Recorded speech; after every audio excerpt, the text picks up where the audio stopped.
মায়াই পইরা জীবন নষ্ট, তুই তো অভিনয়ে শ্রেষ্ঠ। কেন দিলি এত কষ্ট, কি ছিল কারণ? আরে ও হো বন্ধু রে, মায়াই পইরা জীবন নষ্ট, তুই তো অভিনয়ে শ্রেষ্ঠ। কেন দিলি এত কষ্ট, কি ছিল কারণ?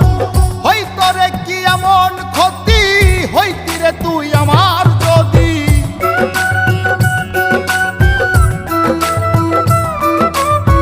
হইতো রে কি এমন ক্ষতি, হইতি রে তুই আমার যদি। অনেক ভালো হইতো সবার, গেলে আমি ময়রা। সুখ কি হইল না রে বন্ধু, নতুন মানুষ ধৈরায় তোর। সুখ কি হইল না রে বন্ধু, নতুন মানুষ ধৈরা।